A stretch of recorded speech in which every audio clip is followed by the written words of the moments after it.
Welcome, beautiful people, and thank you for joining us on Till the Wheels Fall Off, a podcast by Two Faux Couple. I'm Matt. And I'm Paige. And we're here to inspire others, to bring you guys into our lives and tell you a little bit about our journey. Over 20 years together, we've learned a few things. We're going to work toward being the best version of yourself possible. We're going to dig into building a positive mindset, discuss mental health, addiction recovery, improving fitness, building businesses, and insight into what it takes to navigate life today.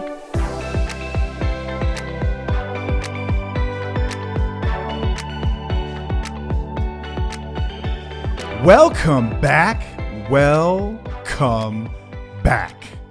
to another episode of Till the Wheels Fall Off. I am Matt. I'm Paige. We've done a lot of Q&As in this show's history, but today I am going to Q&A our one and only Paige. Oh, yay! I think there's over the past 130 some odd episodes. That's how many episodes we have? Yeah, it's like 130 plus. Damn. I think that people don't really know you, and You've been saying that for 2 years. Through that, I'm not sure if they really understand the mindset that you have to adopt in order to get where you are in life and through what we've been through.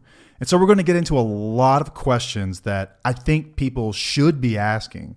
They can expect to learn your thoughts on marriage and relationships, where and how to find patience through what we've been through recovery or through just hard times in a marriage, the biggest misconceptions about recovery, marriage, and healing, and whether or not she actually hates men.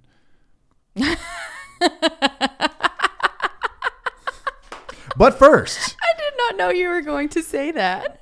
if you haven't subscribed to the show and reviewed the show, we would very much appreciate you doing that. It just takes a quick sec, whatever podcast app you listen on, click the follow or subscribe button, and if you could, leave us a quick review or some stars or whatever you would like to do. It helps the show become more discoverable, which doesn't just benefit us, and we do appreciate it, but it helps the show become more discoverable for other people.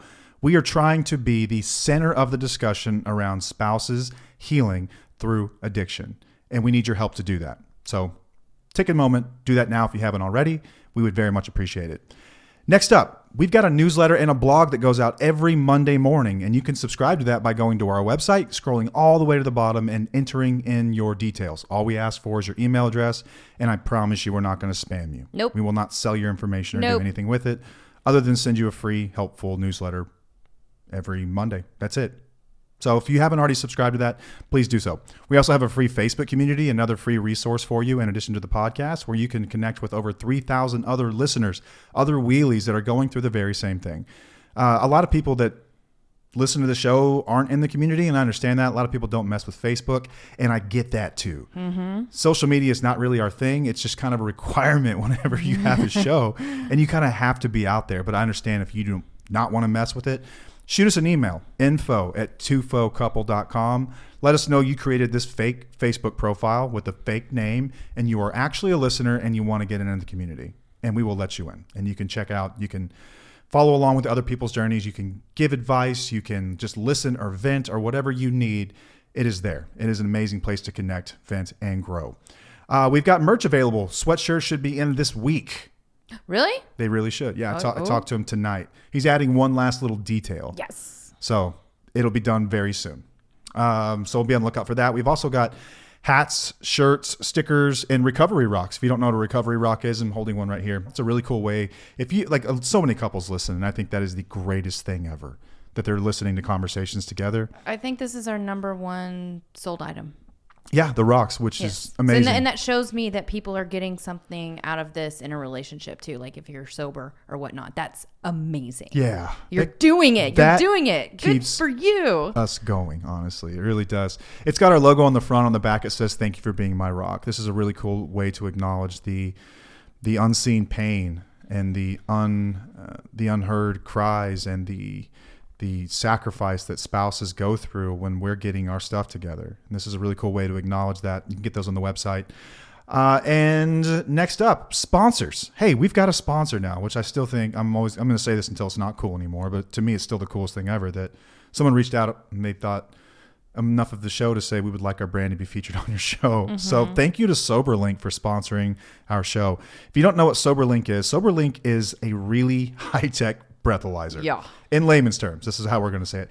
It has government grade facial recognition, and it is about the size of an iPhone, a little bit smaller. It's completely portable, and you can take it with you anywhere. It's very discreet, and it is a great way to do a couple of things that we're going to talk about really quick. One of those is you can prove your sobriety with this.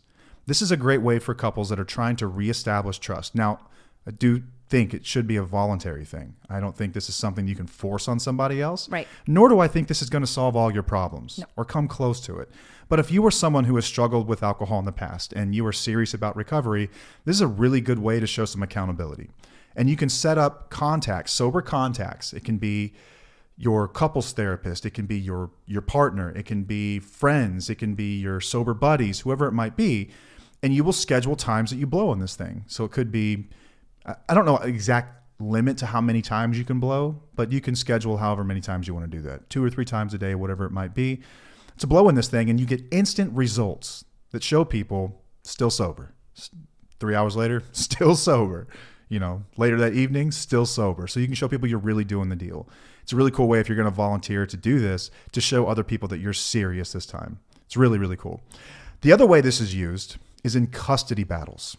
So SoberLink is trusted by over 10,000 attorneys and trusted by over 200,000 clients as the way that they show sobriety in custody agreements.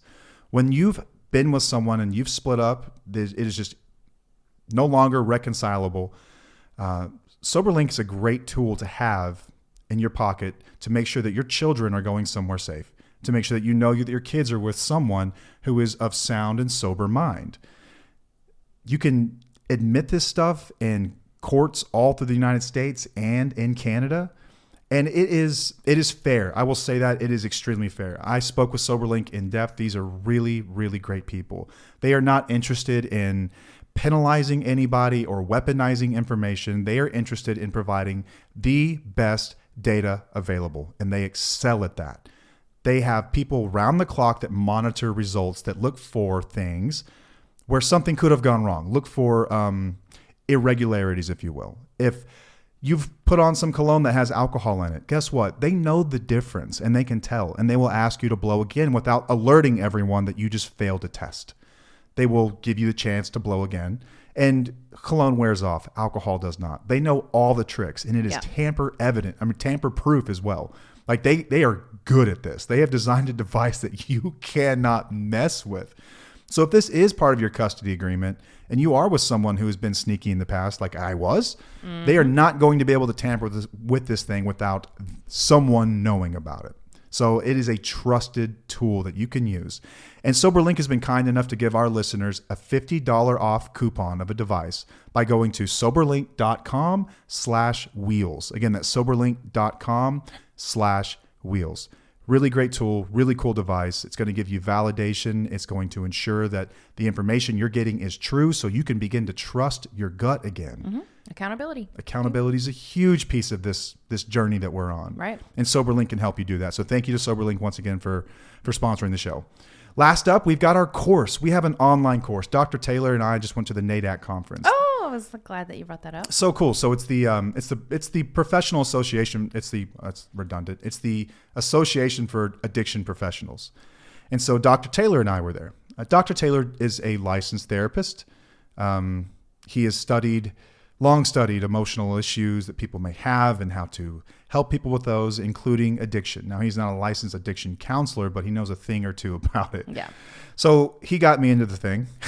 I think they would have let me in anyway. Yeah. But I was there as one of the creators of the course and also on behalf of TUFO. Yeah, I had to stay back home and hold down the fort with the kiddos. Yeah. You would have loved this one. You would have loved it. It was really cool. We hung out. And so I went to one of the keynote addresses. We stopped by one of the sessions, but we hung out in the exhibit hall and we talked to like 100 some odd vendors about what do you guys do for spousal support? I mean, first I wanted to learn what they were doing. I met some really, really awesome people there. But what we found out was that kind of what we assumed is that hardly anyone's there thinking about what spouses and partners are going through. Right. It was addiction focused, obviously, but still, this is a huge area where everyone just got this blind spot. And it's because you can't charge insurance for it. I think that's what it boils down to. Mm-hmm. If our course was picked up by insurance, everyone would take it. They'd be like, this is the greatest thing ever. Yep. But it's not. And that's just the reality of this thing right now. Maybe that changes. Maybe we're part of that. I hope that we are. But in the meantime, this is what we've been able to create. So whether you stay or go is irrelevant to us. We hope that every relationship works out. But our hope, our hope is that you are able to make decisions with confidence that are best for you, that you know where your values are, and that this is coming from a place of confidence and not just fear, one way or the other. Yeah. Fear of what's going to happen if I go, fear of what happens if I stay. You're going to come at it from a place of confidence. So we empower spouses and partners of addicts who have sacrificed their needs for someone living in addiction. Many of the people who come to us feel lost. Like that's the number one thing they say. I just don't know who I am anymore. I used to be this person. I don't know where she went. They're unsure if they should stay in the relationship, if they should go, just leave it behind. There's just so many uncertainties. And so we don't offer a one-size-fits-all solution, but rather a clear process to help you make informed, confident decisions. We use a process we call VEER. It means change direction. We've all heard the word VEER, right? Yep. V stands for validate. We're going to provide you a safe space where you can express your emotions like fear, frustration, anger, resentment that have been suppressed. And a lot of people say, you're not supposed to feel that way. You can't say that. Don't focus on that. Healing begins with acknowledgement. Yep. And we believe that. So that's the first step of the process. Then we're going to educate you using social learning theory, which is the basis. That's what Dr. Chris Taylor, I can call him Chris. You'll have to call him Dr. Taylor. What Dr. Taylor has created, part of his landmark study with the state of Texas and the drug court program. And we're going to give you some addiction education as well, help people untangle the confusion, gain a clearer understanding of what addiction is, its behaviors, how they present themselves, and what the realities of recovery are. How it affects you as well. Yeah. And then we're going to empower you through self-care, boundary setting, personal growth. We're going to shift your focus inward and help you regain a sense of control over your own life again, regardless of your partner's choices. Then we're going to recover together. Armed with confidence now at this point, people can now make decisions that align with their values. Whether you stay or go, always grow.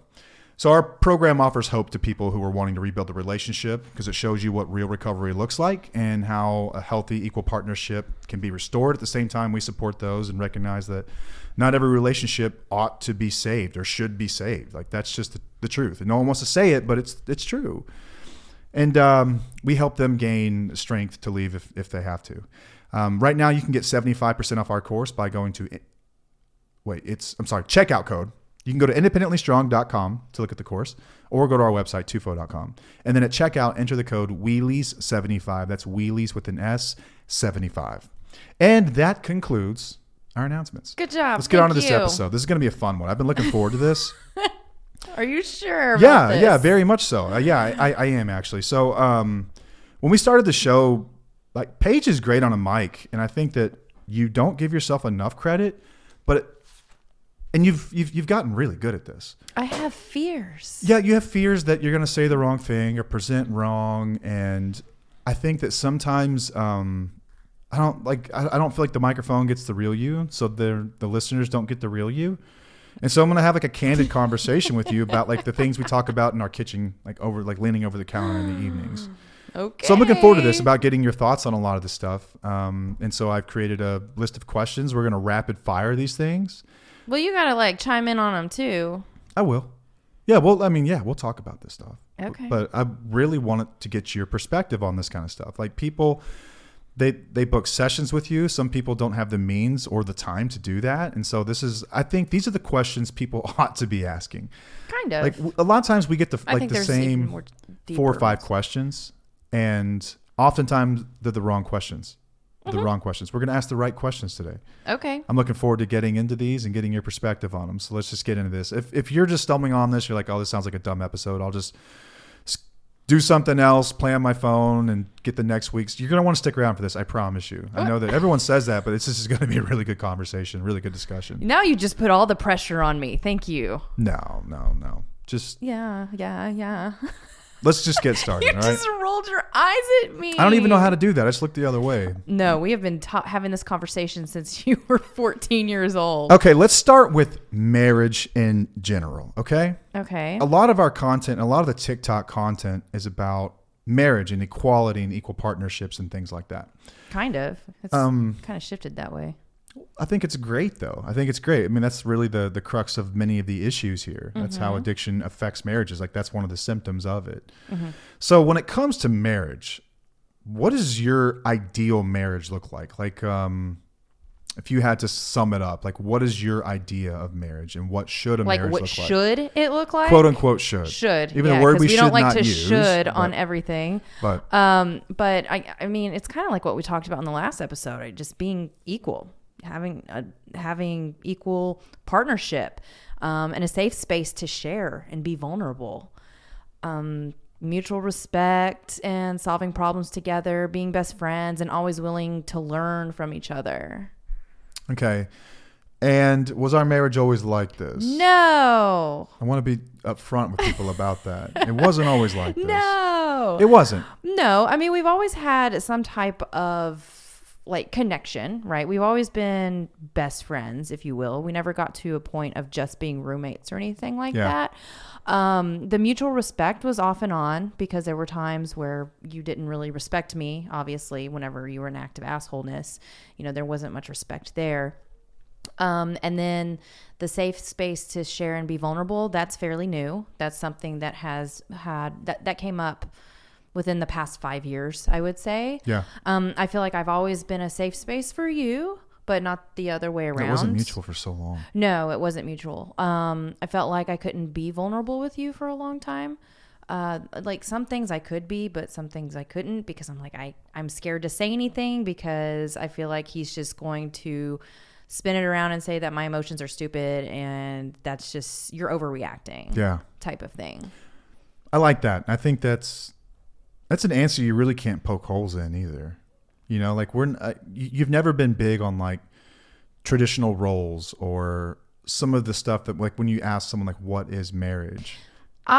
So I used to think that I wanted the traditional roles. I thought that I would, like, my purpose would be to stay at home and take care of our children and take care of our home and do all the things. Like, I thought that that's something that I wanted.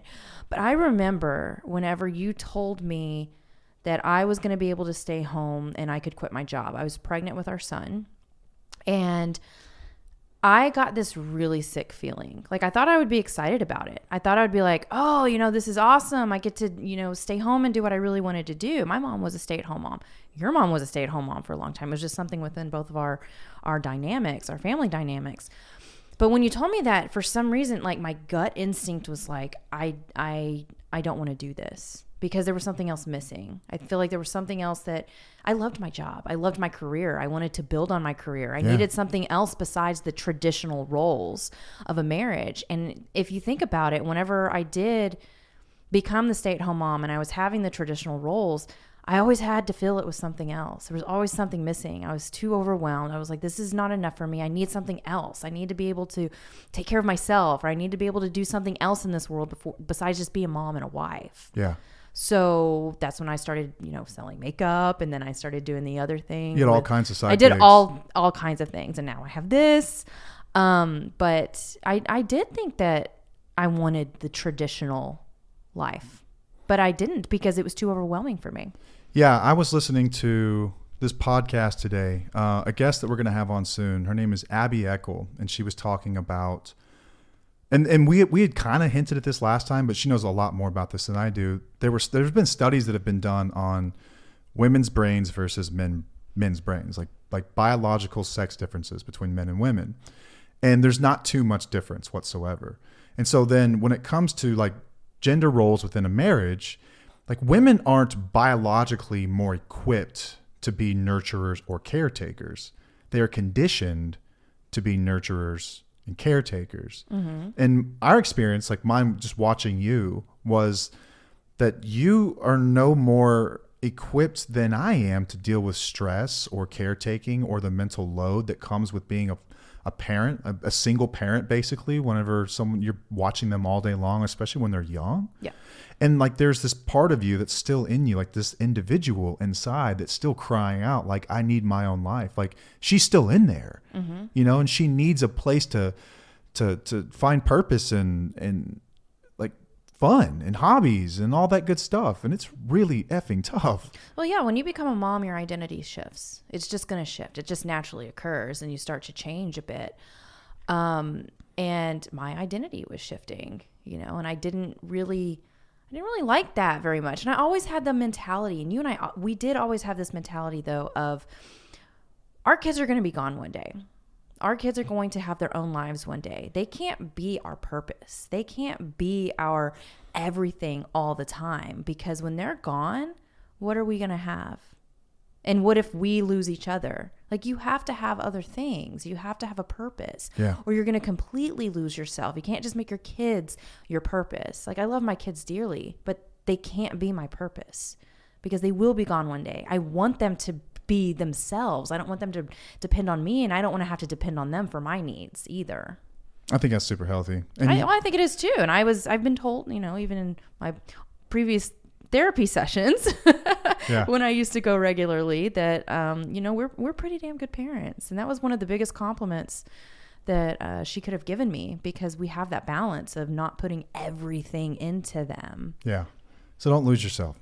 Don't lose yourself. No, I mean, but you will. It's okay to lose parts of yourself because it's only natural. As a dad, I'm sure I don't know. You've kind of, has your identity shifted since we've had children? For sure it has. Yeah? You kidding me? Like, I used to be the worst type of dude. No, I mean, like that you have, but you still have, I don't know. It didn't shift as much as mine did, I guess. Like, you weren't as overwhelmed as I was. Yeah, you had a lot more to carry than I did. Yeah. So, yeah, I thought I wanted the traditional life or marriage, and I figured out pretty quickly that that's not the road that I really wanted to go down.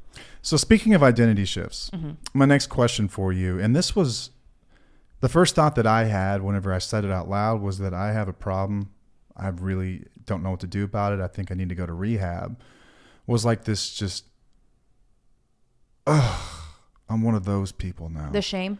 The shame that comes with was that. it shame, or was it just shame, embarrassment, I think. Yeah. Like people are going to know now, and like I'm going to be like labeled as one of those people now that people act weird around, and like they whisper about you when you're not around, and they talk shit about you, and like there's all those things that come around. But what was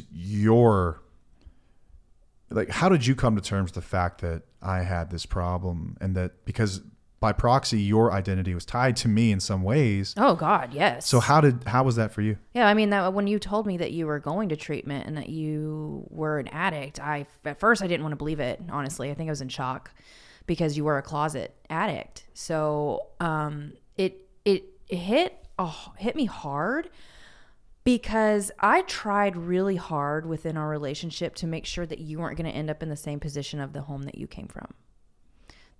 Or I tried hard for me or our kids to not be in the same position, because I knew what you grew up with. I knew what it was. I knew that it was something that ran in your family. Now, I didn't know how bad it was. I didn't know how many years it can cause issues, and like really, for me, I thought, okay, addiction, you just think of the substance. You just think of, okay, they're just addicted, and maybe they become neglecting, or, they abandon their kids a little bit, or they become, just not the best parents or the best role models for their kids. But you can fix that lickety split. But you can fix that, right? Like, just work on it. Just take it away. Just stop doing it. But I didn't realize that it was more than that. So, yeah, I mean, it was hard to come to terms with that. Yeah. So if I hear you correctly, like in some sense, you were like pretty hell bent on like running from what I came from and making sure that we didn't end up like that. 100%. And then here we are, and you're kind of faced with this, like, your best efforts weren't enough to prevent it. Yes, exactly. Because this was 10 years after we had been together, 10, 11-ish years that we had been together, that you decided to get sober. And you knew how I felt about a lot of the things about addiction or about the issues that you came from. And I was very vocal about it. And I was like, I don't want this to be us. So when I found out that you were basically going down a similar path. It Were was you very, just- very scary for Were me. you just like, you son of a bitch? Absolutely. 100%. Because I'm Yeah. like, I tried so hard. Like, I really did, you know, I tried to help with my values. I tried, you know, it wasn't You tried to be a role model I for me. tried to and be good a role example. model. I tried to challenge you. I tried to say, look, this is not what I want. This is not what you want. Like, you're better than this. I know you're better than this. Yeah. I've known you for a long time. Like, how did it get to this point? Yeah, I think that's something that a lot of spouses struggle with, and they may not even realize it in the moment. I think you articulated it very well right there, which is like this identity shift that you go through as well. Mm-hmm. And it's nothing that you've even really done, but since your wagon's hitched to me, you're part of it. You Well, know? yeah, it And made that's me tough. question myself too. Like, why have I allowed this to go on? What is he lying to me about? Oh, You know, yeah, opens up Pandora's it box. opens up everything. That call that you gave, that you called, you know, you came. Well, you called me. I just picked up. Was that whenever I was calling you over and Yeah. over again? Okay, I thought that you would call me back or something. But either way, I just know I remember where I was in my mom's house, and I was just like in shock. And I know that I was like, okay, I was still like, okay, I can. What are we going to do about it? You Yeah. know, what are we going to do about it? But my initial emotion and was just like, how? Why is this happening? serious right Like, now? are you serious? But I was also grateful that you were like, I'm going to go do something. But I also wanted to, I was almost in denial about that as well. I kind of wanted to shove it under the rug a little bit and say like, no, everything is okay. You're not an addict. Like, you don't need to go to rehab. Like, that was another thing that was going through my mind. So I had a lot of thoughts that were going through my head during that time. It takes a bit of time to like come to terms with all this. Yes, it did. Because it does mean a lot of things they change, you know? Yeah. Like, if at the very least, your identity and the way that you see yourself and I think in your mind, like you had this idea that like, I am a good influence on him and like I can support him. And like we have this perception that we can like change people, and like that died that day. Like, and like the innocence of that died that day. Yeah. And that's a lot to come to terms with. Right. So follow-up question, how did you find the patience to deal with me through all of this? Not just those early days, but through all of this. Like, I think that's a question that I see sometimes people will ask, because you have to get to that point to even ask the question. Many people don't get they don't get lucky enough to get to that point. But like, how do you find the patience? Where the hell does that come from? Well, I didn't feel like our lives were completely gone at that moment, even though I felt like it was a shock or whatnot. I didn't look at all the negative things that we had to deal with. I tried to focus on all the like positive changes and went with the flow of the things that you were doing and that I was doing or whatever we were shifting. I wasn't looking at the past behaviors. I was looking at what we were doing now and what you were doing in the moment. Because we still had good times and I knew you and I knew your energy. I knew that you wanted to be a good man. Like, we had a conversation after I picked you up from the airport that really helped me, I think, have hope and be okay with being patient with whatever you were going to go through, because I knew you. We had a very, very deep conversation, like ones that we used to have before. And it just, I don't know, my gut was telling me that it felt real, it felt good. And I just had that patience throughout because I held on to that feeling of you wanting to change. But I don't like to tell people to be patient unless, you know, they really feel like the work is being done. Yeah, I think patience is a gift that you can give people when you see the need for it. Yeah. If that makes sense. Yes, absolutely. And there's a time for patience and there's a time to put your foot down. Put your foot down. Mm-hmm. I think that I know what you mean by that. It's like there is a period of time where patience is required to get through this, and that's through anything. Like if you're like, I remember whenever you were going through like really, really dark depression and how difficult that was, like, but you were doing things and you were trying, you were putting forth effort, like you were going to therapy, you were reading books, like you were journaling your ass off, and things were not easy around the home. Things were not easy between us. Like there was like this tenseness, and like you just weren't yourself.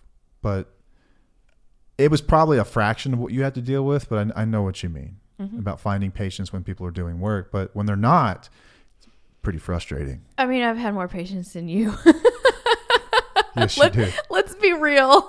Yeah, you did. When it came to things, because you really did put your foot down when I was in a deep, dark hole, and you were like, no, you need to get your shit together because I can't deal with this anymore. Yeah. And I mean, I'm grateful that you didn't have the patience for that. But I mean, during it, I guess you did, because you knew that you saw me working and you had the patience there. But it was the same thing with you. I knew you. Like, I knew what you were working on and working towards and what you were trying to accomplish. And I was able to be there for you. Plus, again, I've mentioned this so many times, we were 26 years old.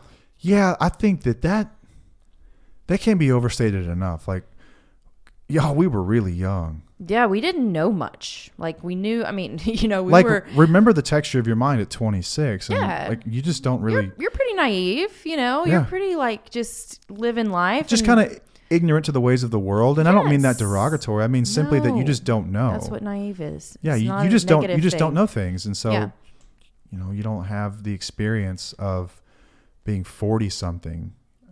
So we were really young. Yeah. I got sober the day before my 27th birthday. You're just a couple months younger than me. Mm-hmm. 2 months, like 2 weeks or something younger than me. And so we were kids, basically. Yeah. Yeah. Remember that. Yeah. Would you do the same thing at 40? Like if you had been in active addiction for 20 years? No, let's say that this all just happened again, like in a vacuum at 40. I don't know, because it depends on our baggage and our history. How bad it got up to that point? Yeah. Yeah. It depends on how much, trauma had been involved and how much worse it had gotten. Like if you had gotten progressively worse, over the years, and I had gotten worse because of my mental health and stuff, I have no idea how that would have happened or what would have happened at the age of 40. If I've learned anything from people that are older than me, and I love the wisdom of people that are old, like my elders. I love the wisdom that they have to offer because they do have wisdom. I had this guy that I used to work with. Some do. Tell me, you're right. I heard this guy I used to work with tell me, he used to ask me a question, and then he would like stop me right as I answered. He'd be like, I don't really care what you think. Listen, kid, you're 30 years old. Like, I'm 57. I've been 30. You haven't been 57. You need to listen to what I'm saying. And he had a point. Yeah. He did. Yeah. But you're right. There's some folks out there with plenty of age and experience that don't have a whole lot of wisdom. Yes. So careful where that advice comes from. Right. Okay, so in what ways did I make it easy on you through this process? Like through the recovery process, you made it easier by talking to me and just having conversations.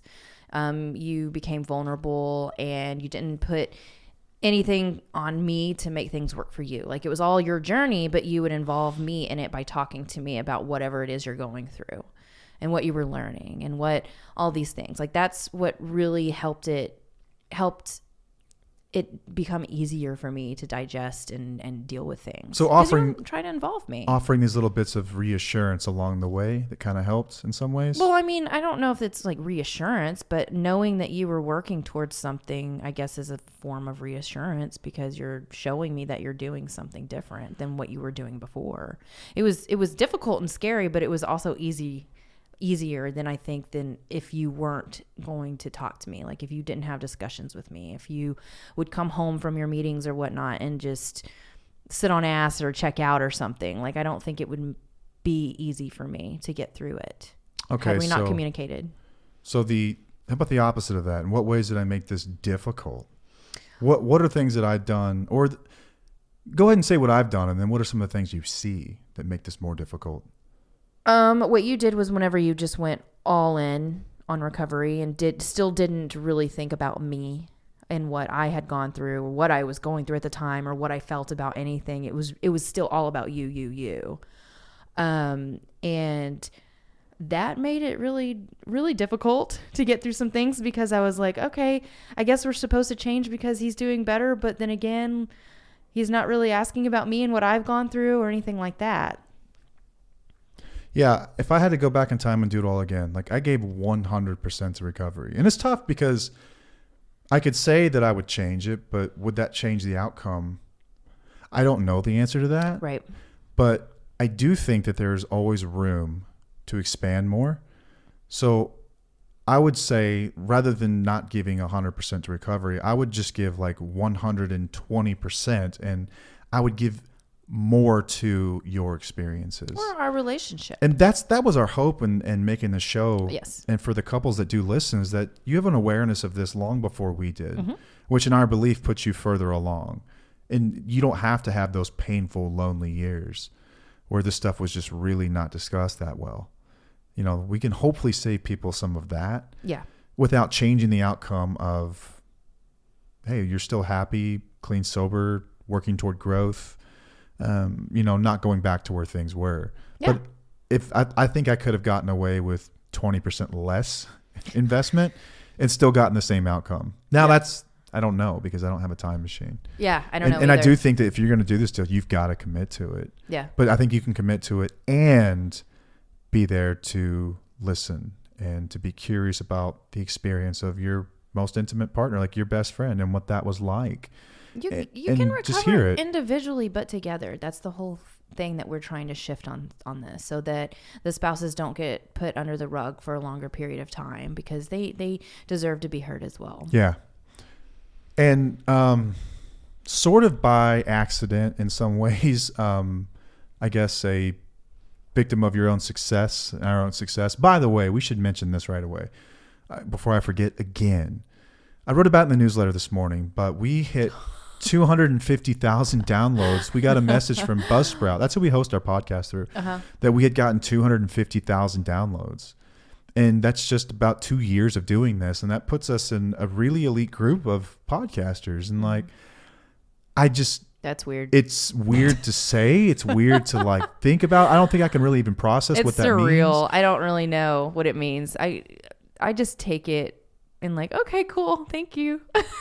It's crazy, but it's awesome, and we thank you, the listeners who come in here every single week, and you get down on this table with us, and in this room, and you open your hearts and your ears, and you follow along with us, and you cry, and you have discussions. You say surrounding yes, it. yes, or that's it right there. That's what I'm talking about, and the enthusiasm about the show and what we're trying to do here. And I just cannot thank you guys enough that it's gotten us to this point. And it's not about us. It's about the message. It's always been, and always has been and will be about the message. And I just want to thank everyone for that. That's so cool. But, one back.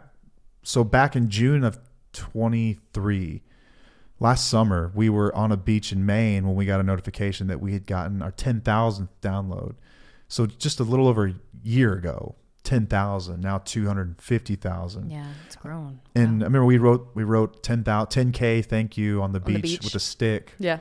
And then we used the stick as a selfie stick and ran over there and took the picture. And it was tiny then. And it's amazing to think where this is headed and where it could go, and how big this discussion could get and the benefits of doing that. And I can't wait to see what that looks like if, the future's on the up and up. We've got some really exciting things in store for the next year. Looking forward to it. Can't wait. But anyway, so as a result of all of this, you've kind of found yourself as kind of the go-to person to ask advice. And people come to you, they book sessions with you. You get tons of emails and you get tagged and you get DMs about, you get questioned about all this stuff and people's experiences. And I know that you love to help people. You do. But what is the hardest thing about working with other people who are still in it? Getting them to understand that it's the behaviors that are the problem and not necessarily the substance. Because it's always when I get questions, it's surrounding the substance, and I try to shift it more to the behaviors and how it's affecting their values and what is really bothering you. The substances is just a front. It's just I used a term last week. The ultimate cover, I think. It's a cover. Yeah, it's a cover. It's just it's just there to kind of get you off of what the real problem is, and it keeps you focused on something that isn't the big problem. Yeah, it distracts you from the underlying issues, and that's what we're trying to really put out into the world. And we're not crazy when we say this, because when we do talk to professionals, and whenever you go and you speak with people who are in the addiction field, they agree, it's the same thing. It's the behaviors that people are affected by.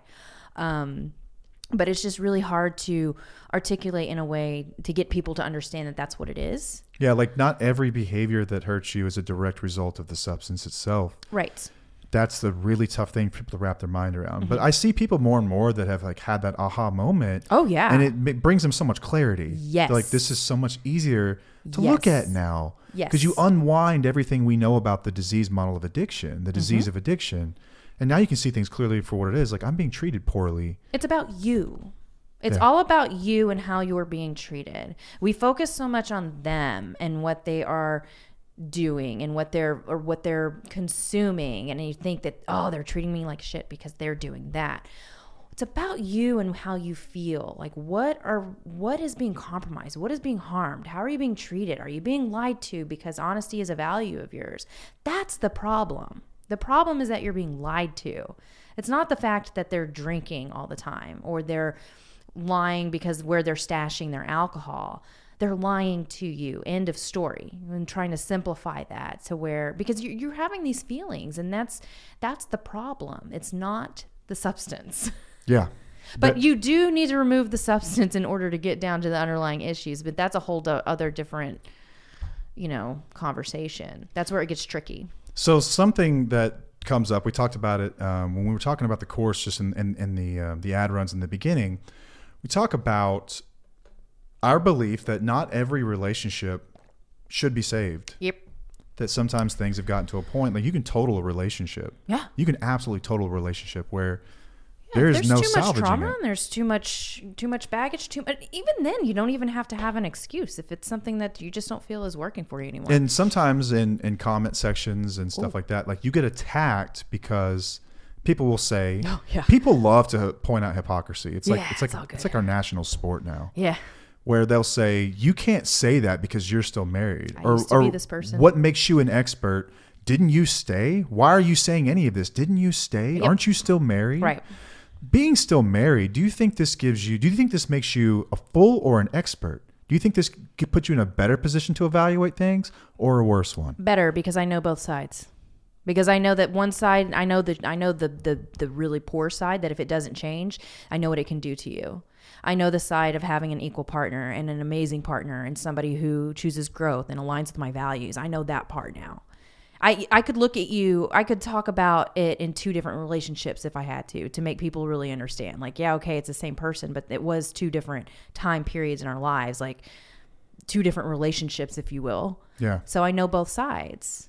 Yeah. And I think it makes perfect sense. And I've always looked at it like, I think it's an asset to have someone from this side talk about it because you know what good looks like. Yes. So if you know what good looks like, that means you know what bad looks like. Mm-hmm.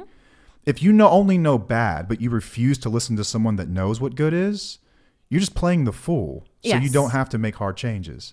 So I don't think it excludes you from the conversation of talking about this whatsoever. In fact, I think it makes you an expert at it. I agree. Yeah, no, I agree. I do. But I think it's hilarious when people do that. They point that out. Like, well, didn't you stay? I think it would be very irresponsible of me to tell people to stay no matter what. Just because we worked out, I think that's extremely irresponsible because I know what these relationships can do to people. I know the damage that can be done if nothing changes. Yeah. But I was fortunate enough to have the changes that we made, both of us together, Yes, you did change. You had a bigger part in it. But, yeah. A common question that comes up, and I think you might have even answered this one before, but... Yeah, we've talked about it. Do you still fear a relapse? Do you fear it? No. Do you get over that at some point? I don't fear it. I know. In the beginning, did you fear it?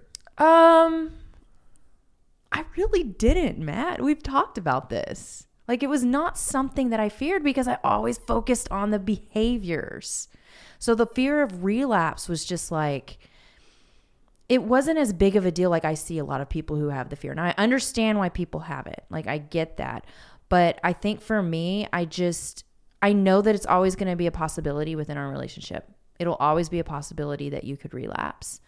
But being prepared for it is the way to go. And that's how I ease my mind. And I mean, there was a time when I feared it a little bit when I've seen other people near you relapse. Like, there would be different things that would make it pop up in my mind, but it didn't consume me. I think having a plan as well. Like, and we've had very open and that's what I honest said. conversations about this. Yes. And I've even so much as told you, listen, if I ever try to convince you or somehow convince you, because I'm good at doing that, that it's a good idea that I start drinking again or that I can smoke a little weed on the side, we know where that leads. And we've had honest conversations about that. And I've told you, get the kids and run. Yes. Get far, far away from me. Right. It's about to get bad. I will know far in advance, I feel, because I know the behaviors. I know when you would start to slip. I can, pick up on the red flags of how you're acting or whatnot. Then that's when I would, be prepared of like, okay, something's going to probably go down. Everything that precedes that. Yes. But it's all about the behaviors. It's all about the behaviors. The relapse is going to be the last thing that happens. And I think like to really, it'll be the behaviors first and then it would be a relapse. But it's always a possibility in these relationships. It's always a possibility that you could relapse. What do you think that people need to hear most whenever they find TUFO? That they're not alone and they're not crazy. I mean, that's really the basics. That's the first thing they need to know. They need to feel validated. They need to feel heard. They need to feel like somebody has been in my shoes before and they've known how to get out of that. I think that's the most important thing. Yeah. Remember whenever we first started the show, we did that. I think our first podcast was called like, What is TUFO? Yeah. And it's nothing about what the show ended up being about. Nope. Nothing other than the fact that we promised to have authentic conversations and just share our experience with people. And we've never veered from that for 1 second. But I think that this episode should probably be like, What is TUFO? But yeah. I think you're right. It's really amazing to feel like someone knows exactly what you've been through. And I think it's also really, I don't even know the word. Like it's such a comforting feeling to know yes. that you're not crazy for like some of the thoughts that you may have. Yeah. I think that there are two extremes to this, and you get some people that are like, you have to stay together no matter what. Like you're married. You married this person. You cannot abandon them. You can't do that to people. You got married. Don't ever give up on people. I think there's some beauty in that message, but I think on the whole, that can be dangerous advice for people. Absolutely. And then there's the other side of it that's like, just leave. I don't care what you're going through. Just get out of that as fast as you can. And I think none of those are solid. I think that both of those can be bad advice, you know, where we fall somewhere in the middle, maybe if anything, leaning slightly toward like walking because we just know how difficult this is. And we have the experience of doing this together and then with plenty of other people, many people to know that. And I guess we kind of ended up being like the alternative show. Yeah. You know what I mean? Yeah. Like that's fitting for us. Yeah, it is, I guess. Yeah. Like the alternative show. I think I think you're right. When people find us, I just want them to know that like they have a place here where they like, we're going to speak honestly about all this stuff without the guise or the like influence of these other thoughts that come from, whether it be like religion or it comes from a place of like hatred or anger. It's between the two. And like, we're going to acknowledge both. And like, we will say sometimes that like, stick with people that are worth investing in and like stick with it, have patience because it's worth it. I promise you it can be better. When you start to see the signs, play that by ear, stick around because it can get much better. And then, but the other side of that is like, there are some situations you got to get the hell out of. Absolutely. Especially if you're in danger or your children are in danger. Yeah. Like that is not safe. Get the hell to safety. Get away from that person. Right. But we try to meet people where they're at. Without a doubt. I think that's important. Yeah. I think so too. Okay. What kind of back to that? Like what are kind of in that realm anyway, what are some of the biggest relationship issues that you come across? Because people bring you literally thousands of messages and DMs over the time we've been doing this. What are some of the biggest issues that you see? I think that the communication within each other is probably one of the biggest issues that I see, and the power imbalances. So when it comes to communication, and that is the core essential, that is the engine that drives all relationships, your ability to communicate effectively. Yeah. How would you and we've had communication episodes. Yes. How would you go back and listen to those? Those are awesome. Yeah, if you haven't. You're probably about to ask me a question. I'm going to say, go listen to the episodes. What's the question you're going to ask me? How would you suggest someone begin to communicate more effectively? Okay, I think that the biggest advice or the best advice that I can give people about communication is when we communicate with people, it should be about how we're feeling and having zero expectations of how the other person is going to respond. We're not communicating to persuade anybody. We're not communicating to try to get them to see or do what we want them to do. We're really communicating in a way to let them know how we feel about something so that they can process or whatever they need to do on their own. But when we release that expectation of how we really want them to respond, it's easier to communicate in a way that's healthy because you're more about like, this is how I feel about this. And if you need to go process it and deal with it on your own, that's fine. But this is how I feel, and be confident in how you feel about it. There's a lot of fear and anxiety around that though, because you may get an answer that you don't want to hear. Yeah, 100%. That's tough. Yeah, it is absolutely tough. It is very tough.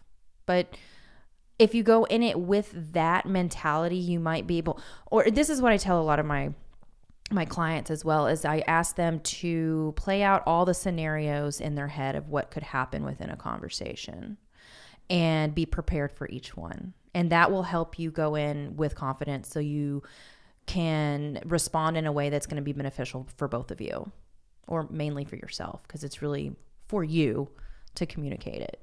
I've always given you a ton of credit on the way that you've communicated. You've done an incredible job. Always. I think you've always done a really good job, and you've somehow gotten even better at it. But you've always approached me with compassion and empathy first. Mm-hmm. And then in your back pocket, you always had this do not bullshit me mentality that you could pull out when needed. Yeah. So you always approach things with compassion and understanding and validation, because you know my past, you know what I was raised in, what I came from, what I've gone through, kind of the way I'm wired and whatnot. Mm-hmm. And you have compassion, empathy for that, and so you always approach things that way first. Yes. Then depending on my response, you do know when to put your foot down. Absolutely. You do.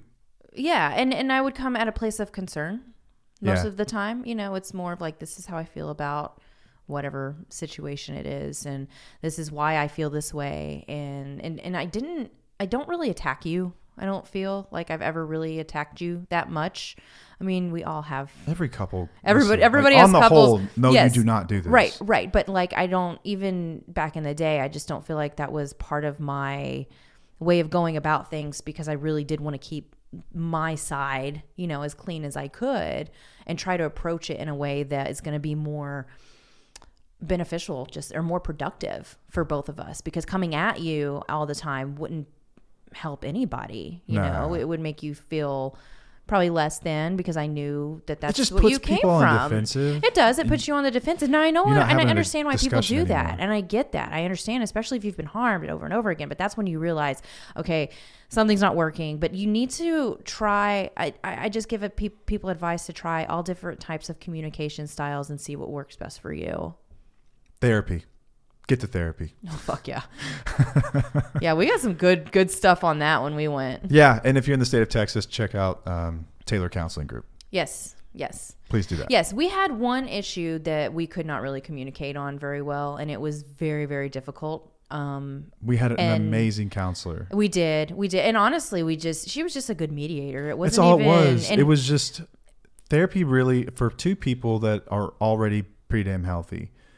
In marriage counseling. Yes. So marriage counseling is great for those, like you said, that are healthy. Like, as a whole, you pretty much have, you know, pretty healthy coping mechanisms, and you're growing and you're doing all the things, and you communicate okay, but you might have this issue or some issues that are just you can't resolve because they're so big, or they're really difficult, and they're just causing a lot of problems. They're just tied to a lot of emotions. Yes. And then that's when you can go to marriage counseling, and you don't even have to go forever. You just go for a few months or whenever you feel like you're resolving the problem. And then that's where I feel like it's beneficial. I do not think it's beneficial for those that are in active addiction. addiction because they can easily manipulate the counselors, and it can turn into something way more dangerous for you as a spouse. Or yeah, partner. and depending on the counselor, if they're not well versed in things like narcissistic abuse or addiction itself. Well, sometimes addiction counselors can sometimes lean too far in the other direction. Yeah, you're right. No, we've a middle ground heard here. plenty of stories about that too, Yeah. where they kind of take the old school approach, that like just compassion. But it's like, I'm drowning over here, dude. Do you not hear me? Yeah. And that can be maddening sometimes too. So we've come a long way. What surprises you now looking back? Like, or if you had to look back, like if I told you where we are now, what would surprise you most? How to go back in time? Probably just the validation and creating a safe space for each other. I mean, that's probably the most surprising. I mean, that just goes to show how bad I was, though. Because that felt very invalidated for many years. I think that was probably one of the most difficult things that we dealt with within our relationship was not feeling heard and not validated, because it was always like, and I know why you did this. That's the part that sucked, is because I know why you did it to me. You wanted to fix it. You wanted to make sure my emotions would go away. You didn't want me to feel certain ways because you felt like you had to take control and you needed to fix it and do the things. You know me, when I vent or when I'm trying to express myself, like, you know this now, is that I don't want you to fix it. I just want to talk. And I'll be fine. I'll get through it. I'll get out of it. I will figure things out on my own. Like, I don't need you to fix it. I just need somebody to be there for me. And that's it. So that's the thing that I think surprises me the most now, because I did fear I feared like within 5 years ago that I wasn't going to get that space. I didn't feel like I had that space for a long time. Yeah. And that tears me up, and I'll always be making that up to you in some way. I don't feel like shame. It's not like that. It's just, those are real feelings and real emotions. Like, if there's anything that you ought to have in a relationship and a marriage, it's that. It's a safe place to be able to communicate and not feel like you're crazy or being validated by all the crazy shit that I would say, based on all these old behaviors and habits that were ingrained in me. And I'll spend the rest of my life working to be better. I think you do a great job, and I think that the biggest thing that you could do is to pass it on to our children. The biggest thing that we can do for our children, and any parent out there, is to create a safe space for your kids, to allow them to feel what they need to feel and not fix it for them. Yeah. Be there for them and love them and provide that safe space, but also let them feel it too, and validate them and let them know. As a mom, I think all of us have screwed up as parents when it comes to this, because we might get frustrated with the way that our child is acting or feeling or whatnot, and we're just like, oh my gosh, just get over it. Why are you crying? Why are you feeling? And you have to stop yourself and think, shit, is this just because I was raised this way, or is it because I'm just overwhelmed? Is it because it was just part of my life? Is this just how I'm feeling? Is it the easier way out, instead of actually providing that safe space of letting them feel how they need to feel? Yeah. So if you could go back and give yourself advice today at your lowest point back then, what would you say? So I think this is where a lot of listeners find themselves. Trust your gut and do things for yourself. Return that focus inward. Yes. I think it's solid. Yes. Trust your gut. Now, I know that it's difficult to trust your gut because you're with somebody who is gaslighting you and telling you you're wrong all the time and all the things. I completely understand it, but try to build yourself up so you can trust your gut again. How long are we into this thing right now? Check that for me real quick. This is right about an hour. Okay. I think I've covered a lot of the stuff that I wanted to talk about that was kind of heavy. Okay. Let's get into some of the fun and lighthearted stuff too. Okay. I think this kind of just... I told you pulled up too many questions. There were so many. I think all of them relevant, and maybe we'll go back to these at some point. Okay. Where are we going? Or maybe I'll write about them at some point. Okay. Were there any of those that we needed to, though? A lot of them very similar, but I really did. I liked this part, and it kind of goes back to what it was. Is it under personal insights? Yes, it was the next one. It was the next one that I wanted to touch on for sure. 1, 2, 3, or 4, 3. or 5. 3. 3. Uh-huh. Okay. What has been the most rewarding part of our journey together? Providing a safe space for our kids to grow up with 2 parents who respect each other and showing them what 2 equal parents look like within a marriage. I think that's been the most rewarding thing so far. Now I don't know how that's going to be when they become adults.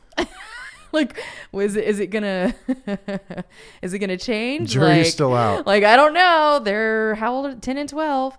And also creating TUFO, and being able to help a large amount of people. Yeah, it's really cool with your kids when you start to see. This can be really cool. It can also be really scary when you start to see the parts of you that they've learned and they picked up. So, right?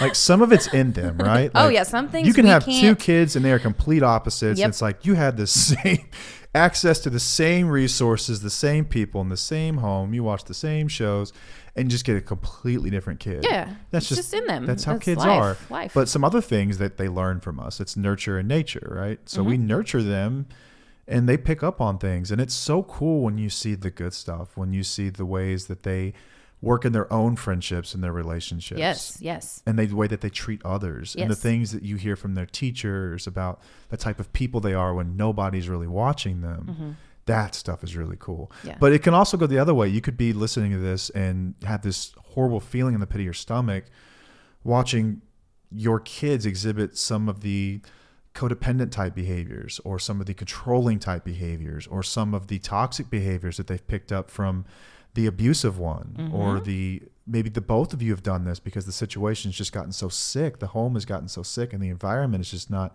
conducive to raising people that are going to end up being in healthy relationships themselves. Like we've talked about this being generational and being a cycle breaker and the importance of being a cycle breaker. We did it together, but you might have to do this alone. Yeah. And that's why it's so important because they are watching you. Yeah. The little ones are watching. They are watching us. They're not listening to us. They're watching us. Remember, we discussed that last week, actions, I believe. y'all. It's your actions. It's not the words. Words are just fodder. It's just bullshit we throw out there. It's what are you really doing when no one's watching you? Yeah. That's the important stuff. Yep. All right, what are we going to now? That was the one that I really wanted to touch on. That's a good one. It's a really good one. I want to get to... My stomach's making funny noises. Your stomach always does that. Her stomach, Leave my stomach alone. that thing, raps, man. That thing's got flow. Have you It'll heard our daughter's Oh, stomach? yeah. She does this weird, She can, move it and make it talk. Oh, yeah, it's weird. And she pops her back really gross, too. It's nasty like The Exorcist. We were talking about that earlier. Okay, fun and lighthearted. Okay, that's where I went. Cool. What is one thing that I do that drives you absolutely crazy, but you find secretly endearing? We talked about this in that episode, 10 Things I Hate About You. Did we? Yeah, well, it's kind of. We talked about things it was 10 Things I Hate About You. That was so long ago. We should do an updated version and see if it's any different. It might be the same damn Probably episode. the same ones. Okay, so your obsession with finding the right sneaker to wear or making sure your hair is just right or your clothes are just right. It irritates the piss out of me when you do that because I'm like, can we just fucking go? Like I talk do about not give a shit. Yo, I don't. I don't, but I love it though because you take care of yourself and I do think it's beautiful and I think it's great and I love that. I do love that about you. I would miss it. But damn it. Okay, another one is the way that you don't use utensils to eat. You'll just grab the fucking peanut butter jar, and just stick your finger in there and just start eating out of your finger. The best way to eat peanut butter is if you have a brand new jar, you can squeeze it and this boob of peanut butter comes out and you just eat right off of it like a snow cone. So you lick the peanut butter? I don't lick it, but you bite into it? I lip it. Yeah. Oh my God, y'all. Okay. I should just get my own jar and just write Matt on it. No, we all just eat out of everybody's shit in this house. We share everything. That's why we get We're all sick. sharing clothes too. But do you get jelly and put it in your hand or anything and dip it in the peanut butter too? I don't put it in my hand, yo. I'm not a caveman. But you... No. But I've never used a spoon or a knife with the jar of jelly. I just turn that some bitch over and just boop, boop, boop, shake it. And Oh my God. So you would because I don't like using silverware. It's just like more dishes I have to do. I know you don't like doing that. I remember when we were in our second apartment, you used to make brownies or something on a pan, and you would never wash That's the my pan. flavor pan. You motherfucker. You used to put it in the bottom drawer, and there was crumbs everywhere. That's my flavor and he's pan. like, that's my flavor pan. Don't touch that. So I didn't touch it because I'm like, no, that's your mess anyway. I'm not going to touch that shit.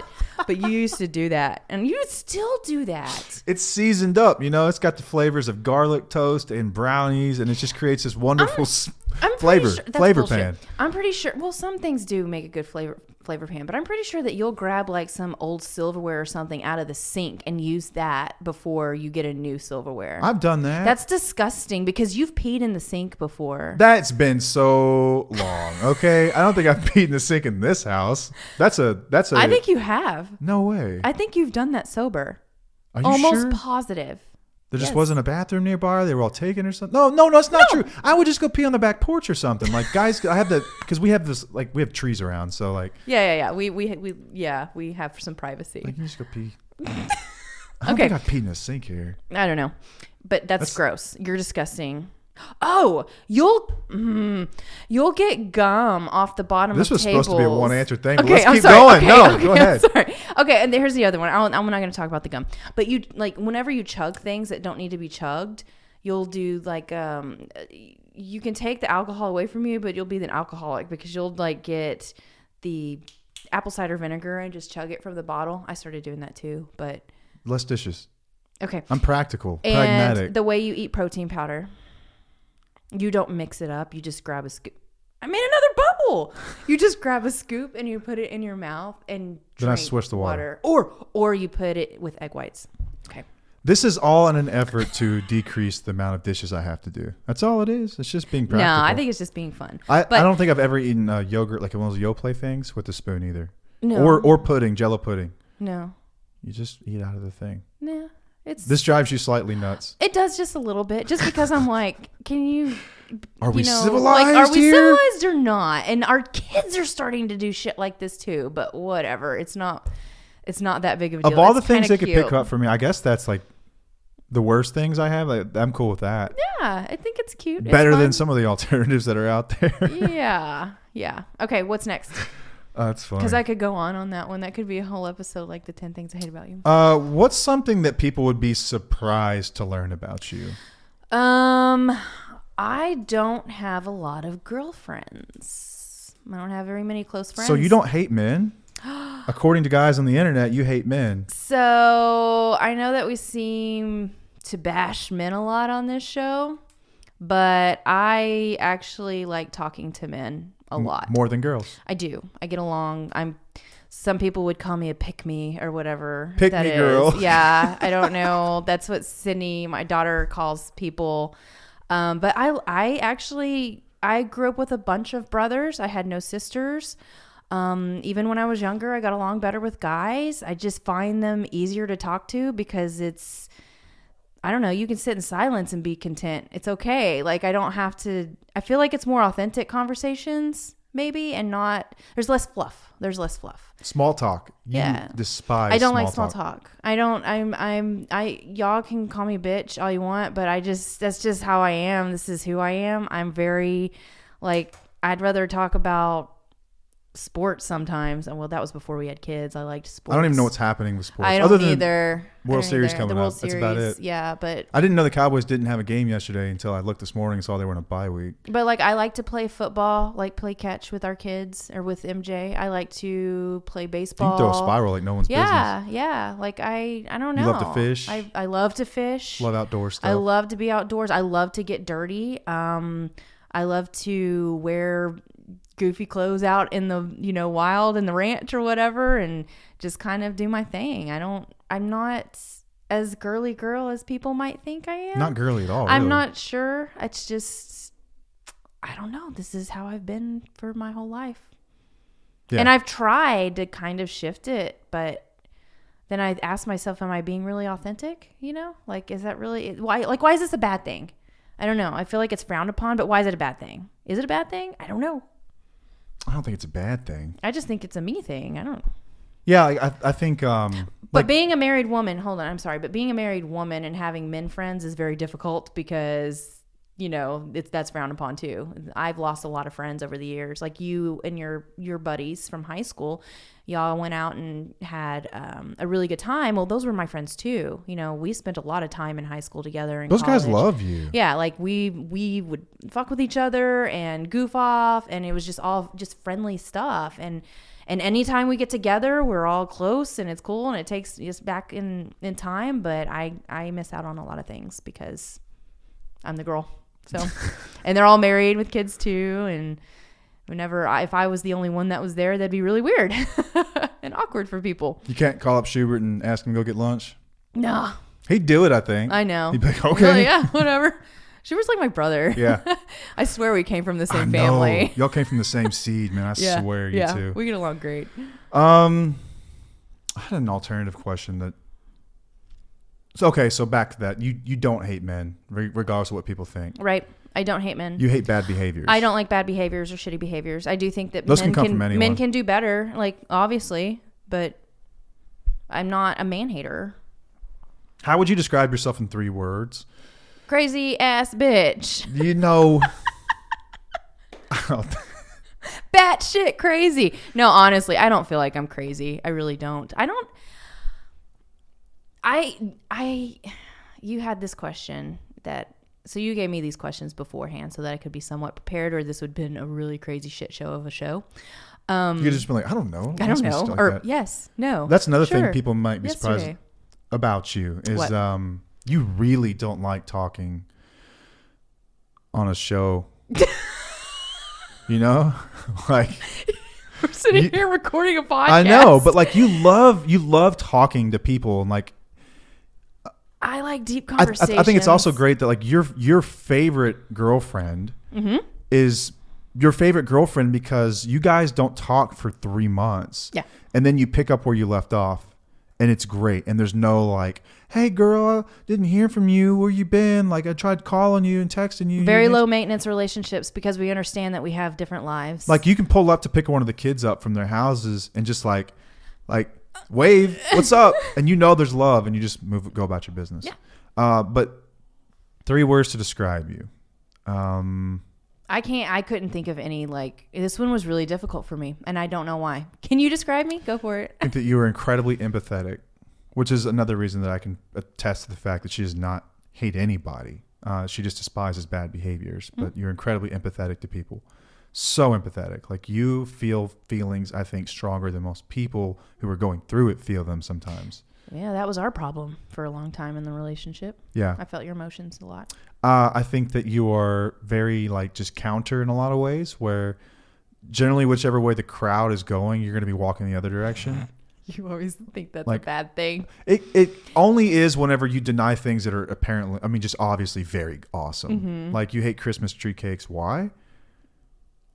They're not good. That's what I'm saying. Is it really that they're not good? Or do you just hate them because everyone loves them? I'll take a bite, but they're not that great. No, I do things. I know that this is that's just one of those things that annoy you. I was going to say that define you, I think it's also a beautiful thing because you know who you are. Yeah. You know you. And I think that values is what I would use to describe you. Like you're a person who knows what you stand for, and you believe in what you stand for, and you don't apologize for it. Yeah. And I think that's an amazing and beautiful attribute to have. But I'll also try new things to see if something works for me or not. Most of the time I go back to where I was. How about coconut? I hate you. Blech. Blech. That's the sound she makes, right? Blech. I do the whole blech. Coconope. Coconope. I think that you've got a great sense of humor as well. I think that it doesn't come across a lot because we talk about some really, really heavy shit. But, like you're funny. Yeah. And you know what funny stuff is. Yeah. Yeah. I can. Yeah. You've got a good sense of humor about stuff. Like you have to, with me and the boy upstairs, geez, man. Again, I grew up with all brothers. Yeah. You know, you have to have a sense of humor. Yeah, I don't think you're batshit crazy at all. What's your favorite way to recharge whenever you get overwhelmed? Turn on some Bad Omens and get on my bike. And just Just ride to some metal. And if I need to cry, I will cry. What's your favorite kind of music? Oh, I like all different kinds of music. Favorite. Anything. Everyone says that. What's your favorite? Well, it depends on my mood. It's like when people ask you what your favorite color is. Working Well, out. it depends on my mood. Working out. Metal? Metal. Yeah. There are times that I'll turn on freaking lo-fi when I'm working out. Or sometimes I don't want to listen to anything. What about driving? Driving? I've been on a Noah Kahan kick right now. You've got me onto Noah Kahan. He's great. I do like Noah Kahan. Oh, that's another thing a lot of people may not know about good. me is that I don't like Taylor Swift. I'm not a Swiftie. I am a Swiftie. You are the Swiftie.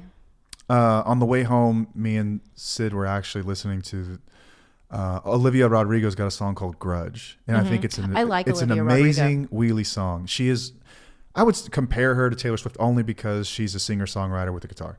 But that song is beautiful. I cannot imagine being that talented at her age. Like, she is so good, man. I've also so good. Been on this kick. Oh, what's his name? I'm looking it up right now. That nobody in my family likes but me.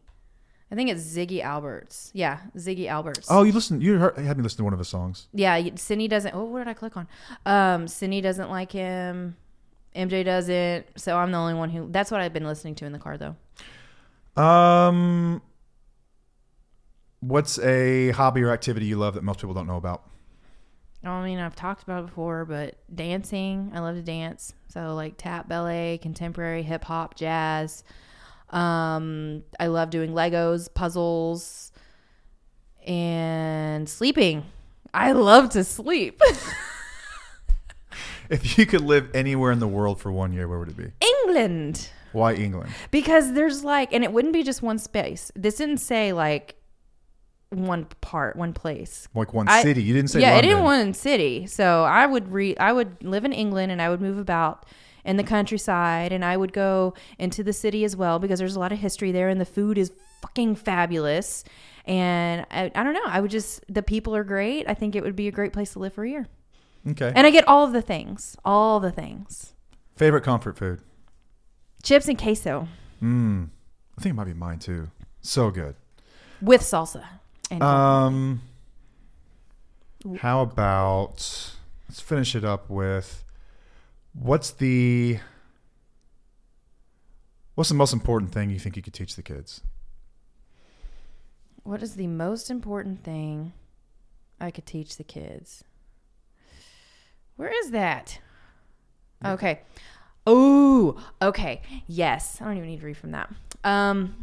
To love yourself enough to know your boundaries and know who you are. Know your worth. Know your worth so that you know what you will and will not tolerate.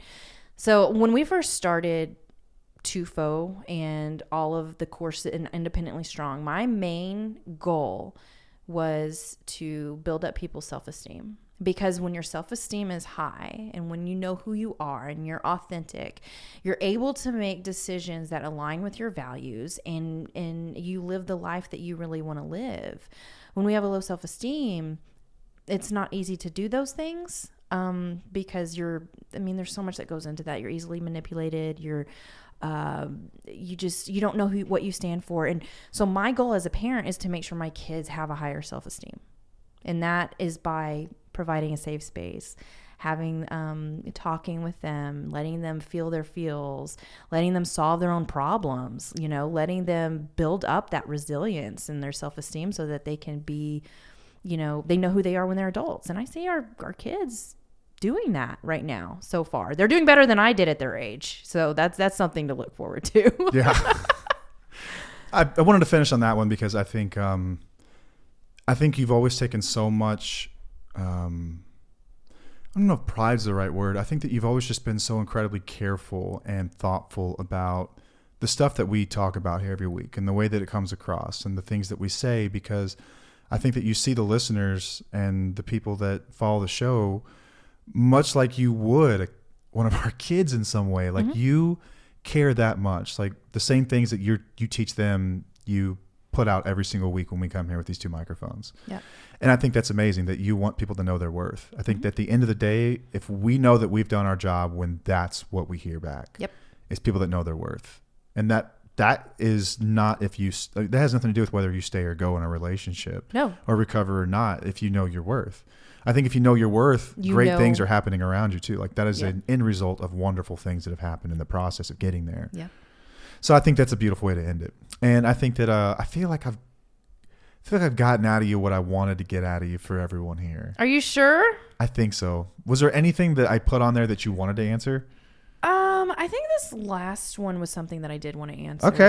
An encore. Let's go. I mean, it's probably that last one was pretty damn good, but I felt like since I typed out my answer pretty long on this one, that it might You have actually been typed an significant. answer out? Okay. Don't read from it. Okay. Well, hold on. Well, no, because I have to. Okay, whatever. So it was the last question on here, and you want to ask it? 30. Yeah. How do you stay grounded when life feels chaotic and out of control? So I'm not perfect. We're not perfect, and life is going to be chaotic sometimes, and sometimes we're going to feel overwhelmed, and I don't stay grounded. You know, like this question is kind of like, how do you stay grounded? I don't think that anybody in life stays grounded at all times. I think that that's unrealistic expectations to have. So this was kind of a trick question. I have to remind myself that I need to work on becoming grounded when life gets chaotic. So I'll cry. I'll take a step back from day-to-day chaos. I'll pour into more self-care. And it's been difficult finding a balance with how crazy life is these days. And I'll go up and down. We all go up and down. But what's different these days is that I don't stay stuck for too long, and I know what I need to do to pull myself out. But I just want people to know that not everybody stays grounded all the time unless, you know, you're a monk. It's not natural to stay grounded all the time. Life's going to be chaotic. It's going to throw some shit at you. It's what you do with it that makes you better, and making sure you don't stay stuck in it for too long. Yeah. But embrace the chaos sometimes. It's like, okay, you know what? It's chaotic today. It sucks. It just sucks. Yeah. And it's okay. Do more the next day, you know? Do whatever you have to do. Like, I have a good cry that needs to come out soon.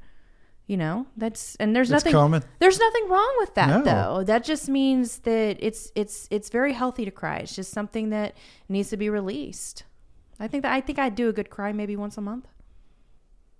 Depends on the month and how freaking crazy it is. Yeah, I mean, life's been crazy lately, babe. Yeah. Like, it's been chaotic. Holidays are coming up. Yeah, and the holidays. I'm not even thinking about that right now. I don't want to talk about the holidays just yet. Not yet. Let's wait until I'm enjoying Halloween. October is my favorite month. It's my absolute favorite month. I have spent time building Halloween Legos, and I have done Halloween activities with our kids. We've made pizza skulls. Every day I've had like some type of horror movie in the background or something. I just watched like the Hannibal stuff, and like I'm really involved in October. I want to embrace every single step. So I'm not ready to think about the holidays just yet. I'm ready to get my Hallmark movie started. I am not. Okay, I do have actually one last question. I think oftentimes people will like see you, or maybe they see us and they think like finished product. Like, I want to get where they are. Mm-hmm. And I can appreciate that, but we still have a lot of stuff that we work on too. What's something that you're currently working on? What's something that you still need to work on? Something that I need to work on? Yeah. Everything. No, like more specific. Okay, so our kid has recently told me that I have a resting bitch face. You do? You bought me a turtle. Oh, this is the greatest thing that ever. I wish it was in here. Where is he? I'm gonna have to post a picture of Where him. is He's he? in our room. He's in our room. I'm gonna go grab him. No, you can't run out. Matt, you can't leave me alone, please.